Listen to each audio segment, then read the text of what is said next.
Hello, hello à toutes, hello à tous, j'espère que vous allez bien, j'espère que vous avez passé une belle journée, une belle soirée aussi parce qu'il est super tard et que j'allais me coucher en oubliant mon live, voilà, donc ça va être un live assez court, mais pour ceux qui ne me connaissent pas, je vais me présenter quand même. Je suis Stéphanie Loyer, je suis la fondatrice de Raise Yourself et j'accompagne mes clients et mes clientes à réaliser leurs ambitions pro et perso. Ce soir, j'ai envie de partager quelque chose avec vous qui m'est arrivé aujourd'hui, mais qui m'arrive aussi de temps en temps, et qui parle de persévérance. Je ne sais pas comment ça se passe pour vous, mais en l'occurrence, quand je fais quelque chose et que j'obtiens pas le résultat que je veux, que j'espérais, en fait, je prends le temps de défaire et de refaire. Voilà. Ça ne veut pas dire que je me lance pas, même si c'est pas parfait. Ça veut juste dire que je lance, mais je modifie des choses et j'y retourne et je remodifie jusqu'à ce que je trouve en fait la façon qui moi me convient, la façon qui est acceptable en fait pour moi. Pourquoi je fais ça? Parce que déjà pourquoi j'attends pas que ce soit parfait pour lancer, c'est que en fait le fait de faire, le fait de poser dans la matière, ça m'aide à corriger.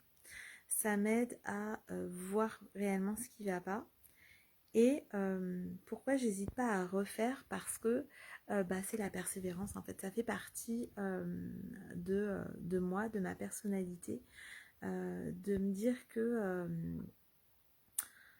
en fait tout est perfectible, tout peut voilà, tout peut comment dire s'améliorer et que il ne tient qu'à moi de le faire, même si ça prend plus de temps, ça demande plus d'énergie aussi. Et en fait la différence entre l'acharnement et la persévérance, c'est que à un moment donné j'ai cette foi inconditionnelle que le résultat il va être là, d'une manière ou d'une autre, même si le résultat n'est pas tout à fait exactement comme moi je l'attendais, mais en tout cas il a cette essence là, il a cette finalité-là, alors qu'en réalité, l'acharnement pour moi, c'est plutôt de se dire, j'y vais, mais par rapport à mon ego.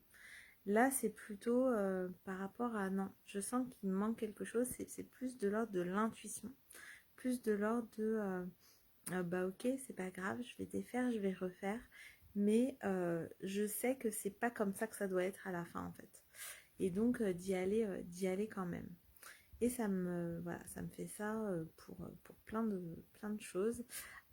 Pour, j'en sais rien, des dessins que je peux faire, pour euh, l'écriture, quand je me mets dans l'écriture, pour des offres que je lance et que je remodule après, une fois que ils ont été actés, elles ont été vendues. Et après, vraiment, je viens de manière subtile modifier ce qu'il y a à modifier par rapport au retour aussi que j'ai eu, au feedback. Et c'est vraiment important pour moi d'aller dans ce niveau de détail-là, sans me dire que en fait, parce que c'était pas parfait, je dois tout arrêter. C'est pas pour moi, c'est pas que je dois tout arrêter, c'est que il y a encore des choses à améliorer. C'est avoir cette humilité que c'est pas ok, c'est pas parfait du premier coup, et en même temps c'est déjà super bien tel que c'est là, et on va encore le rendre meilleur en fait. C'est vraiment ça, c'est vraiment euh, cet effort là que ça me demande, euh, mais qui fait partie en fait de l'engagement envers moi-même et de l'engagement avec mon entreprise aussi, même si ça je le fais aussi dans ma vie perso. Donc je sais pas vous comment ça se passe pour vous. Est-ce que quand ça marche pas du premier coup vous lâchez l'affaire, ou est-ce que vous y revenez et revenez et revenez encore? Et évidemment il s'agit pas de Je crois que c'est Einstein hein, qui disait que il faut être fou pour attendre de nouveaux résultats quand on fait toujours les choses de la même manière. Et ben c'est un peu ça en fait.